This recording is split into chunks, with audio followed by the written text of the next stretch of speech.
আল্লাহ তাআলা দরবারে আরজ করেন, ইয়া ইলাহাল আলামিন, আমার তো মেরাজ হলো, তা আমার উম্মতের কি হবে, আমার উম্মতের কি হবে? তো রব্বুল আলামিন বলেন, হাবিব তোমার উম্মতের জন্য 50 ওয়াক্তের নামাজ দিলাম। একবার সুবহানাল্লাহ বলবেন না? জোরে বলেন না? বলে 50 ওয়াক্তের নামাজ দিলাম। এ বেরাদারান ইসলাম, নবী আমার আনন্দিত। 50 ওয়াক্তের নামাজ উম্মতের জন্য, আমাদের জন্য। নবী কার নাম দেখুন, নবী কেমন দয়ালু নবী, রহমতুল লিল আলামিন নবী, করুণার নবী, যে নবী মেরাজেও গিয়ে আমাদেরকে ভুলেননি। আমাদেরকে ভোলেননি। আল্লাহ বলেন, যা 50 ওয়াক্তের নামাজ দিলাম। নবী আমার 50 ওয়াক্তের নামাজ নিয়ে চলে আসছেন, ফিরে আসছেন, মেরাজ থেকে ফিরে আসছেন।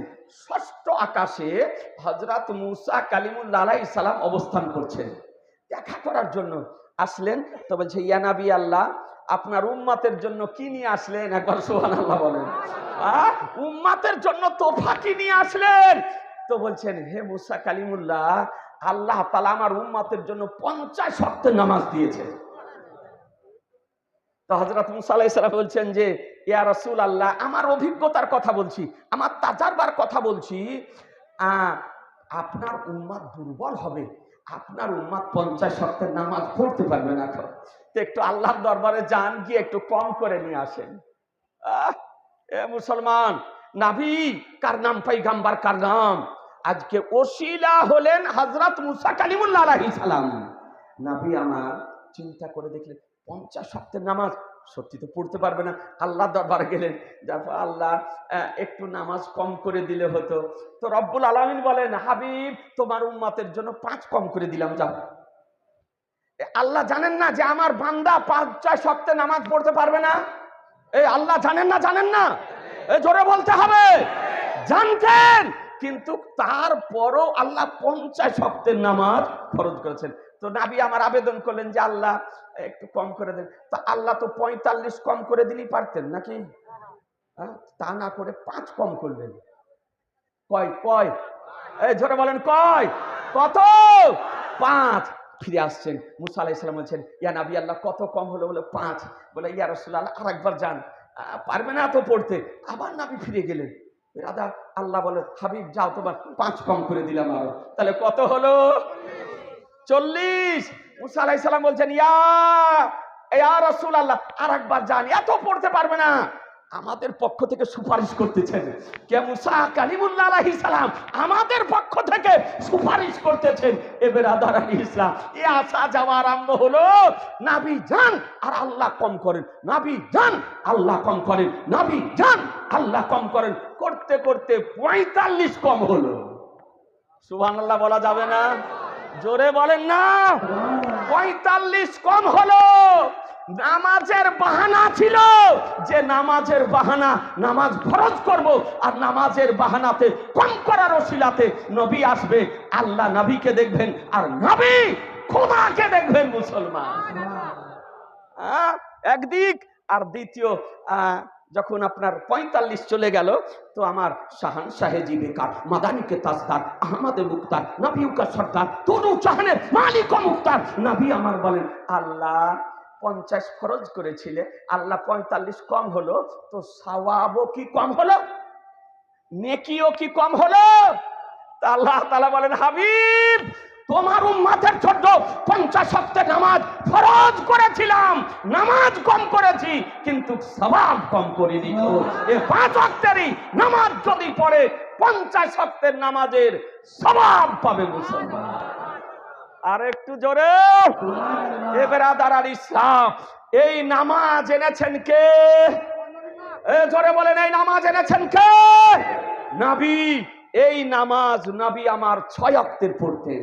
আপনাদের আমাদের জন্য 5 ওয়াক্তের নামাজ ফরজ, আর নবীর জন্য ছিল 6 ওয়াক্তের নামাজ ফরজ। এই 5 ওয়াক্তের নামাজ পড়তেন, আর তাহাজ্জুদের নামাজও আমার নবীর উপরে ফরজ ছিল।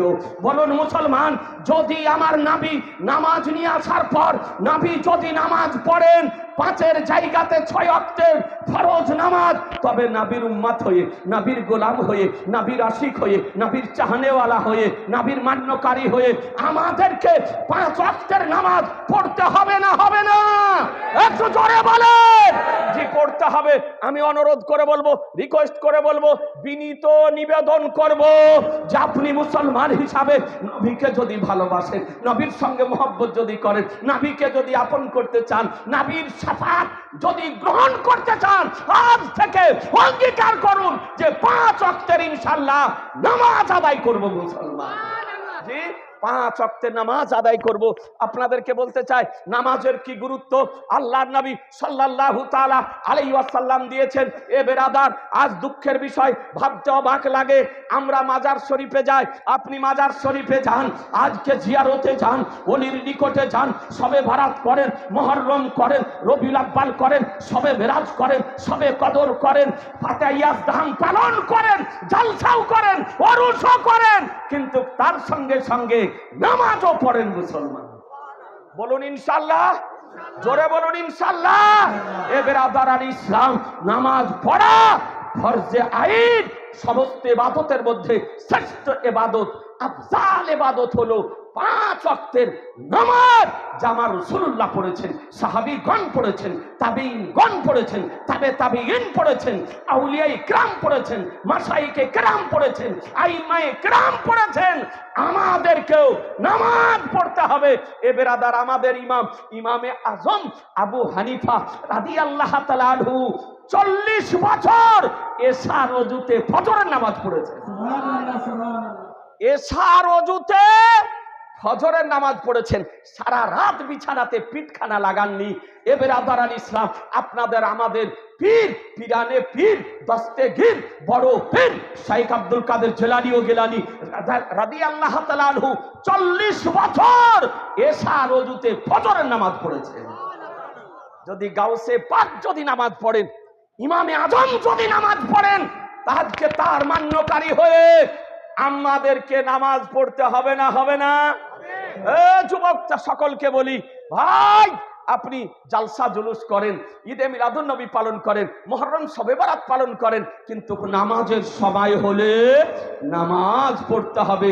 মসজিদের সৌন্দর্য টাইলস নয়, মসজিদের সৌন্দর্য মার্বেল নয়, মসজিদের সৌন্দর্য এসি লাগানো নয়, মসজিদের সৌন্দর্য আজকে ফ্যান কুলার লাগানো নয়, মসজিদের সৌন্দর্য হচ্ছে মুক্তাদি মুসলমান।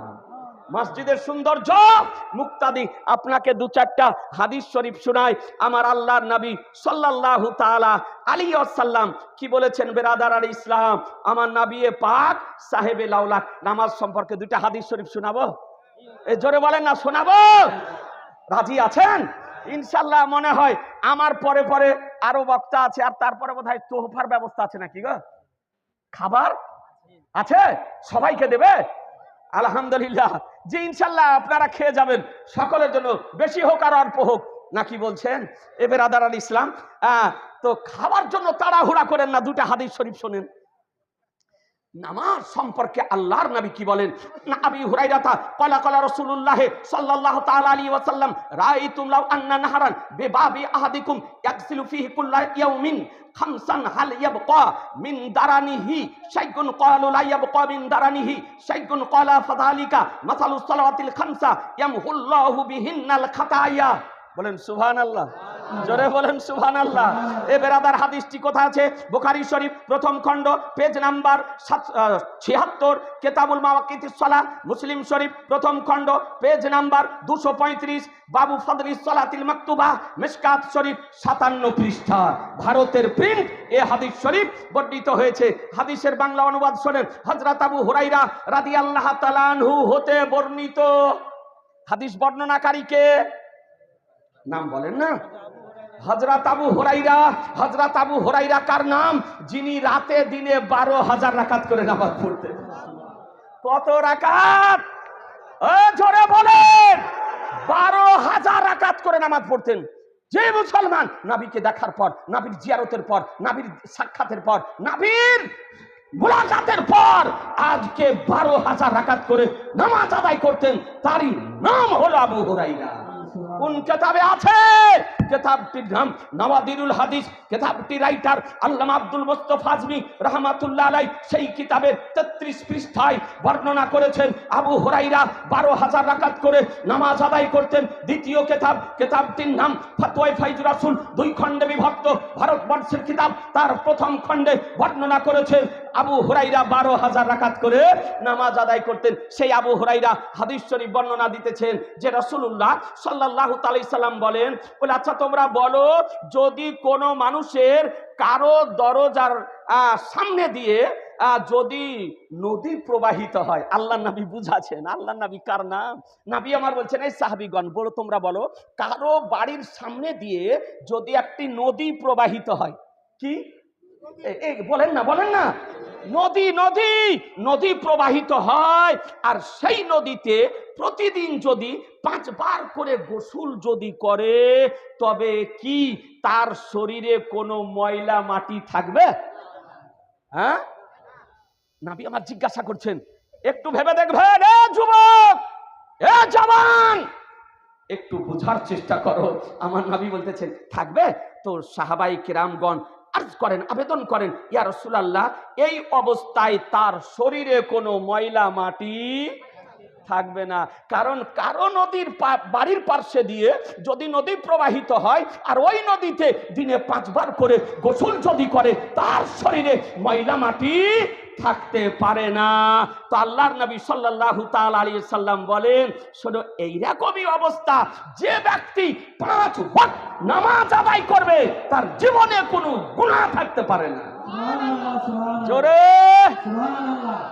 আল্লাহর নবী বলছেন এইরকমই, যেমন নদীতে গোসল করলে তার শরীরে ময়লা থাকতে পারে না, এই রকমই যদি কেউ 5 বার করে রাতে দিনে নামাজ পড়ে, তবে তার শরীরে জীবনের গুনাহ থাকতে পারে না। এ আজিজানে মুহতারাম, এ থেকে বোঝা গেল আল্লাহর নবী কেমন ভাবে নামাজকে বুঝালেন। হ্যাঁ, বৈজ্ঞানিক পদ্ধতিতে, অত্যাধুনিক পদ্ধতিতে নবী আমার সাহাবীদেরকে নামাজ বুঝাতেছেন। এ বেরাদারান ইসলাম, যে নামাজ পড়লে তার জীবনে গুনাহ থাকতে পারে না। সুতরাং মুসলমান, নামাজ পড়ার প্রয়োজন আছে না নাই? জোরে বলতে হবে। আমি যুবকদেরকে বলবো, জওয়ানদেরকে বলবো, বৃদ্ধদেরকে বলবো, বয়স্কদেরকে বলবো, পুরুষদেরকে বলবো, মহিলাদেরকে বলবো, আপনাকে আল্লাহ পৃথিবীতে কেন পাঠিয়েছেন জানেন? বলেন। হ্যাঁ, আপনাকে আমাকে পৃথিবীতে আল্লাহ কেন পাঠিয়েছেন? কোনদিন ভেবে দেখেছেন? মা বোনেরা ভালো করে শোনেন, ভেবে দেখিনি। কোরআনকে জিজ্ঞাসা করুন, কোরআন বলতেছে, ওমা খালাকতুল জিন্না ওয়াল ইনসা ইল্লা লিয়াবুদুন, আমি মানব এবং জিন জাতিকে আমার ইবাদত করার জন্য তৈরি করেছি, আমার ইবাদত করার জন্য তৈরি করেছি। সুতরাং ইবাদত প্রথমে না দুনিয়ার কাজ প্রথমে? জোরে বলতে হবে। প্রথমে ইবাদত, তারপরে পৃথিবীর কাজ। সাইয়্যিদুনা আবু বকর সিদ্দিক রাদিয়াল্লাহু তাআলা আনহু বলেন, আমার নিকটে যখন একটা দিনের কাজ এবং ধর্মের কাজ এবং দুনিয়ার কাজ দুটো একত্রিত হয়ে যেত, তো আমি প্রথমে ধর্মের কাজ করতাম, তারপরে দুনিয়ার কাজ করতাম। প্রথমে দিনের কাজ করতাম, তারপরে দুনিয়ার কাজ করতাম। এ বেরাদারান ইসলাম, এ থেকে বোঝা গেল নামাজের গুরুত্ব। তাহলে নামাজ পড়ার দরকার আছে না নাই? আছে। এ বেরাদার, আর একটি হাদিস শরীফ শুনুন, আল্লাহর নবী কেমন ভাবে নামাজকে বুঝাতেছেন। হাই মুসলমান, আজকে আমাদের মোবাইল দেখার সময় হয়, হ্যাঁ, মোবাইল দেখার সময় হয়, ফেসবুকে, আজ ইউটিউবে, আজকে মোবাইল নিয়ে ঘন্টার পর ঘন্টা আমরা সময় ব্যয় করতে পারি, কিন্তু একটু কোরআন হাদিস পড়ার সময় আমাদের কাছে হয় না, দিনকে জানার সময় হয় না, ধর্মকে জানার সময় হয় না। এ বেরাদারান ইসলাম, আপনাদেরকে বলতে চাই, হ্যাঁ হ্যাঁ, দেখুন দ্বিতীয় হাদিস, আন আবি জাদিন আন্না নবী সাল্লাল্লাহু তাআলা আলাইহি সাল্লাম খারাজা জামানা শিতায়ে ওয়াল বারাকু ইয়াতাহাফাত ফাকাদা বিগুসনাইনে মিন শাজারাতিন ফাজাআলা যালিকাল বারাকু ইয়াতাহাফাত ফাকালা ইয়া আবা জারিন কুলতু লাব্বাইকা ইয়া রাসূলুল্লাহ ক্বাল ইন্নাল আবদাল মুসলিমা লা ইউসাল্লি সালাতা ইউরিদু বিহা ওয়াজহাল্লাহি ফাতাহাফাত আনহু যুনুবুহু কামা ইয়াতাহাফাত হাদাল বারাকু আন হাযিহি শাজারা। একবার সুবহানাল্লাহ বলেন, জোরে বলেন সুবহানাল্লাহ। হাদিসটি কোথায় আছে? মুসনাদ ইমাম আহমদ ইবনে হাম্বল 6ষ্ঠ খণ্ড পেজ নাম্বার 228, মিশকাত শরীফ পেজ নাম্বার 58, ভারতের প্রিন্ট। এ বেরাদার ইসলাম, হাদিসের বাংলা অনুবাদ শোনেন। হযরত আবু যার রাদিয়াল্লাহু তাআলা আনহু বলেন, একদিন ঠান্ডার সময় যখন গাছের পাতা ঝরে ঝরে পড়ে, ঠান্ডার সময়, শীতের সময় গাছের পাতা কি হয়? ঝরে ঝরে পড়ে না? হ্যাঁ, ঝরে পড়ে না? ঝরে ঝরে পড়ে। এই সময় ছিল তো হুজুর সাল্লাল্লাহু তাআলা ইসলাম বাইরে তাশরিফ নিয়ে আসলেন। তিনি এক গাছের বৃক্ষের ডাল ধরে তিনি ওই ডালটাকে নড়ালেন। একটা গাছের নিকটে এসে, বেরিয়ে এসে গাছের নিকটে এসে গাছের ডালটাকে ধরে নাড়ালেন। আর তারপরে ওই ডালে যত পাতাগুলো ছিল ঝরঝর করে সব পড়ে গেল। একবার সুবহানাল্লাহ বলেন। নবী আমার বুঝাতেছেন কেমন করে, এ যুবক শুনো ভালো করে, ঝরঝর করে পড়ে গেল। তো তিনি বললেন, আবু যার রাদিয়াল্লাহু তাআলা আবেদন করেন, ইয়া রাসূলুল্লাহ, লাব্বাইক ইয়া রাসূলুল্লাহ, লাব্বাইক ইয়া রাসূলুল্লাহ। একবার জোরে বলেন তো, লাব্বাইক ইয়া রাসূলুল্লাহ, লাব্বাইক ইয়া রাসূলুল্লাহ। এই হাদিস শরীফ থেকে একটা মসলা বের হলো যে ইয়া রাসূলুল্লাহ বলে ডাকা জায়েজ। ইয়া রাসূলুল্লাহ বলে ডাকা সাহাবীদের সুন্নাত। সাহাবায়ে কেরামগণ আমার নবীকে ইয়া রাসূলুল্লাহ বলে ডাকতেন মুসলমান। কথা বোঝা গেল? এ বেরাদার ইসলাম। তো বলেন, নবী সাল্লাল্লাহু তাআলা ইসলাম বলতেছেন, বলে শোনো, যখন মুসলমান বান্দা আল্লাহ তাআলার জন্য নামাজ পড়ে তবে তার গুনাহ এইভাবেই ঝরে যায় যেমন গাছের পাতা ঝরে যেতেছে। জোরে বলেন না? আরেকটু জোরে। নবী আমার কেমন ভাবে বুঝালেন। আজকে গাছের নিকটে উপস্থিত হয়ে গাছের ডালকে নাড়া দিলেন, ঝপাতা ঝরে পড়লো।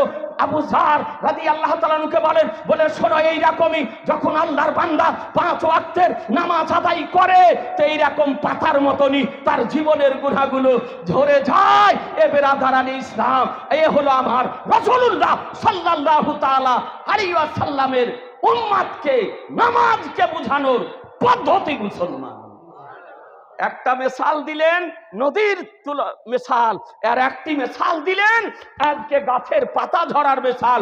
হাদিস দুটি থেকে পরিষ্কার ভাবে, সুস্পষ্ট ভাবে দিবালোকের গায়ে প্রমাণিত হয় যে 5 ওয়াক্ত নামাজ আদায় করলে তার জীবনে কোনো গুনাহ থাকতে পারে না, তার জীবনে কোনো গুনাহ থাকতে পারে না।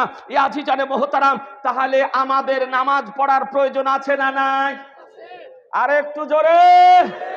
মসজিদ পরিপূর্ণ করার দরকার আছে না নাই? মসজিদ যাওয়ার দরকার আছে না নাই? জি আছে।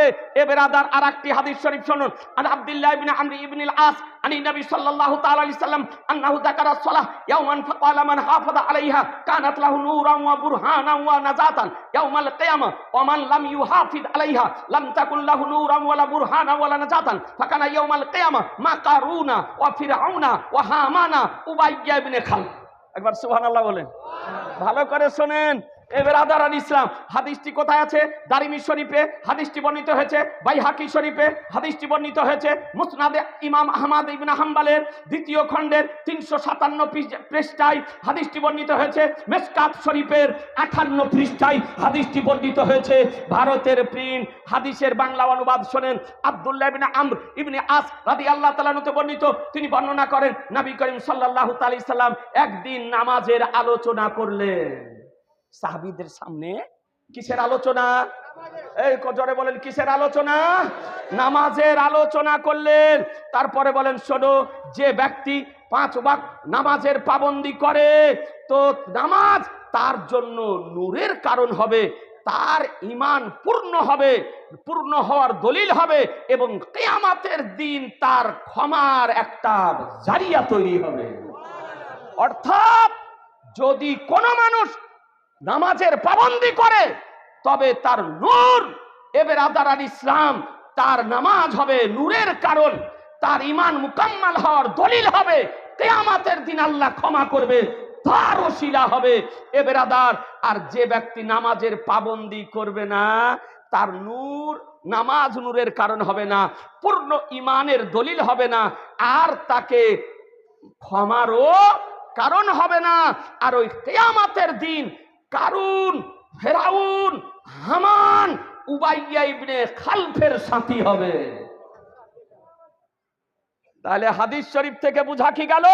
আল্লাহর নবী বললেন যে নামাজের পাবন্দি করবে না, ফজরের নামাজের পাবন্দি করবে না, জোহরের নামাজের পাবন্দি করবে না, আসরের নামাজের পাবন্দি করবে না, মাগরিবের নামাজের পাবন্দি করবে না, এশার নামাজের পাবন্দি করবে না, জুমার নামাজের পাবন্দি করবে না, তার হাসর হবে ফেরাউনের সঙ্গে, তার হাসর হবে কারুনের সঙ্গে, তার হাসর হবে হামানের সঙ্গে, তার হাসর হবে উবাইয়া ইবনে খালফ, এই রকম কাফেরদের সঙ্গে। সুতরাং আপনার নামাজ পড়ার দরকার আছে না নাই? আপনি কি চান যে আপনার হাসর হোক হামান, ফেরাউন, কারুন, উবাইয়া ইবনে খালফের সঙ্গে? আপনি চান? যদি না চান তাহলে সকাল থেকেই নামাজ পড়তে আরম্ভ করেন, সকাল থেকে নামাজ পড়তে আরম্ভ করেন। বলুন ইনশাআল্লাহ, জোরে বলুন ইনশাআল্লাহ। এ আজি জানে মোহতারাম, আর একটা আপনাকে হাদিস শরীফ শুনিয়ে দিই। এ বেরাদার, নামাজের খুব ছোট ছোট করে, কোনো কেসা কাহিনী বলতেছি না, আপনাদেরকে হাদিস হাওয়ালা সহকারে হাদিসের অনুবাদ শোনাতেছি। বুঝতে পারছেন? এ নামাজ বুঝতে পারছেন? নামাজের গুরুত্ব বুঝতে পারছেন? আপনারা খুশি না বেজার? এ জোরে বলেন, খুশি না বেজার? ব্রাদার আলী ইসলাম, শুনেন আর একটা হাদিস। আন আলী বিন নবী সাল্লাল্লাহু তাআলা আলাইহি সাল্লাম ক্বালা ইয়া আলী গো সালাতুন লা তুআখিরুহা আস-সালাতু ইজা আতাত আল জানাজাতু ইজা হাদারাত আল আইয়ামু ইজা ওয়াজাদতা লাহা কুফওয়ান। একবার সুবহানাল্লাহ, জোরে বলেন সুবহানাল্লাহ। হাদিসটি কোথায় আছে? তিরমিজি শরীফ প্রথম খণ্ড, পেজ নাম্বার 43, বাবু ফি ওয়াক্তিল আব্বালে মিন ফাদল মিশকাত শরীফ, পেজ নাম্বার 61। হাদিসের বাংলা অনুবাদ শোনেন। হযরত আলী কারামাল্লাহু ওয়াজহাহু তিনি বলেন যে হুজুর সাল্লাল্লাহু আলাইহি সাল্লাম আমাকে বলেছেন, আলী, তিনটি কর্মে দেরি করিও না। কয়টি কর্মে? জোরে, কয়টি কর্মে? কথা বলতে হবে। তিনটি কর্মে দেরি করিও না। কাকে বলতেছেন? আলীকে। কে বলতেছেন? আমার রাসূলুল্লাহ। কি কি কর্ম?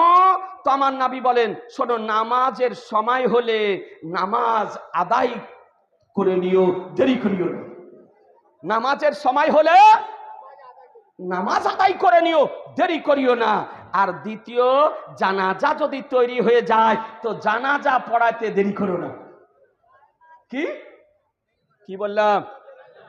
এই জানাজা যদি তৈরি হয়ে যায়, জানাজা পড়তে দেরি করো না, তাড়াতাড়ি ওকে দাফন ও কাফন করে দাও। তাহলে কয়টি হলো? নামাজের সময় হলে নামাজ আদায় করে নাও। দ্বিতীয় কি? জানাজা হাজির হয়ে গেলে জানাজা পড়িয়ে দাও। আর তৃতীয় হচ্ছে, বিধবা মহিলা যদি হয় আর বিবাহের উপযুক্ত যদি হয়, তো বিবাহ মহিলার কুফু যদি পেয়ে যাও তো বিবাহ দিতে দেরি করো না।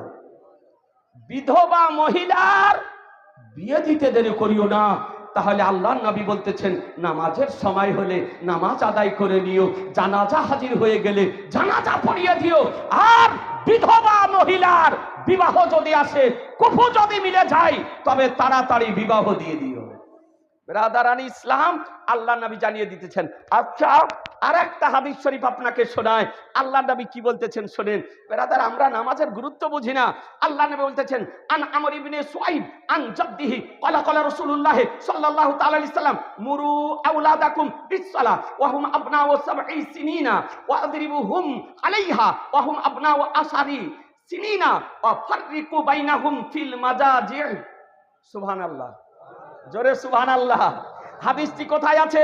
আবু দাউদ শরীফ প্রথম খণ্ড 71 পৃষ্ঠা, আপনার মিশকাত শরীফ ভারতের প্রিন্ট 58 পৃষ্ঠা, কিতাবুস সালাত।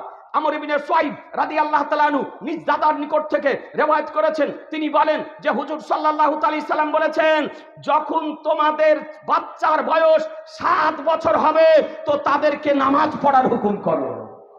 কত বছর? এই জোরে বলে না, কয় বছর? 7 বছর বাচ্চার বয়স যদি হয় তবে তাকে নামাজ পড়ার হুকুম করো। এরপরে আল্লাহর নবী বলেন যে হ্যাঁ, তারপরে যখন বাচ্চার বয়স 10 বছর হয়ে যাবে তবে তাকে মেরেও নামাজ পড়াও। কি করো? মেরে নামাজ পড়াও। কে বলতেছেন? আল্লাহ নবী বলতেছেন যে বাচ্চার বয়স 7 বছর যদি হয় নামাজ পড়ার হুকুম করো, আর যদি 10 বছর বয়স যদি হয়ে যায় তবে তাকে মেরাও। বলেন না, জোরে বলেন, মেরাও নামাজ পড়ো।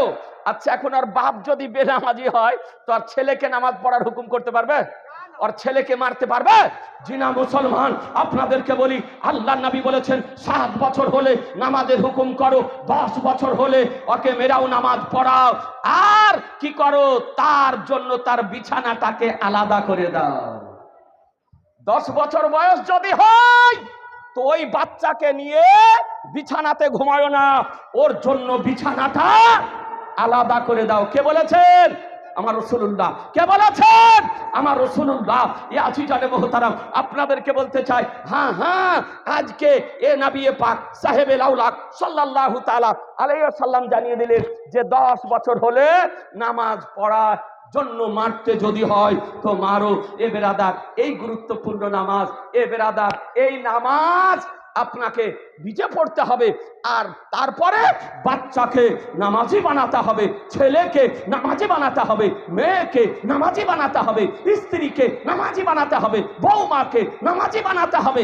আজকে মুসলমান, কারণ নামাজ 5 ওয়াক্তের ফরজ, পুরুষের ওপরও ফরজ, নারীর ওপরও ফরজ, ছেলের ওপরও ফরজ, মেয়ের ওপরও ফরজ, বৃদ্ধের ওপরও ফরজ, বৃদ্ধার ওপরও ফরজ, গরিবের ওপরও ফরজ, ধনীর ওপরও ফরজ, যুবকের ওপরও ফরজ, যুবতীর ওপরও ফরজ। এক কথায় প্রত্যেক মুসলমানের জন্য 5 ওয়াক্তের নামাজ পড়া ফরজ মুসলমান। এই নামাজ পড়তে হবে না? হবে না? জোরে বলেন, পড়তে হবে না? হবে না? আজিজানে মুহতারাম, আপনাদেরকে বলি, হ্যাঁ হ্যাঁ, একজন আল্লাহর ওলি ছিলেন, উনার নাম মনে পড়ে গেল, আপনার এই হাদিসটি পড়াতে মনে পড়ে গেল। উনার নাম ছিল হযরত ফরিদউদ্দিন গঞ্জে শাকার রাহমাতুল্লাহ আলাইহি। একটু সুবহানাল্লাহ বলেন, জোরে বলেন সুবহানাল্লাহ। কি নাম বললাম? হযরত ফরিদউদ্দিন গঞ্জে শাকার রাহমাতুল্লাহ আলাইহি।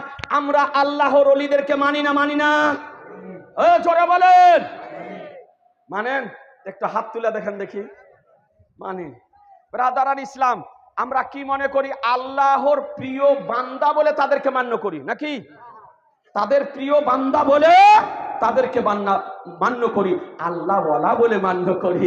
এ ব্রাদারান ইসলাম, আহলুস সুন্নাত ওয়াল জামাতের ব্যক্তিগণ আমরা মাজার পূজা করি না, কবর পূজা করি না, আমরা কোনো মাজারে তওয়াফ করি না, কোনো মাজারে সাজদা করি না, কোনো পীরকে সাজদা করি না।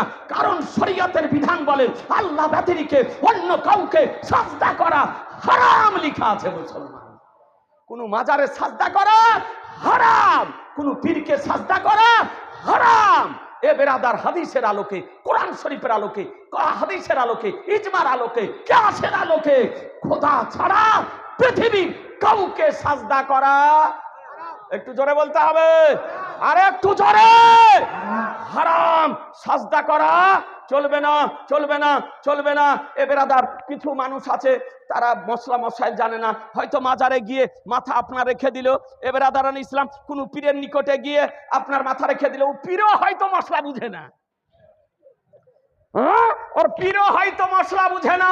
তবে জেনে রাখবেন, আল্লাহর ওলিদের হাতে পায়ে চুমা দেওয়া জায়েজ, হাতে চুমা দেওয়া জায়েজ, কদমে চুমা দেওয়া জায়েজ, আলেমে হাক্কানির হাতে পায়ে চুমা দেওয়া জায়েজ, ওস্তাদের হাতে পায়ে চুমা দেওয়া জায়েজ, ওলিদের হাতে পায়ে চুমা দেওয়া জায়েজ, বাবা মায়ের হাতে পায়ে চুমা দেওয়া জায়েজ।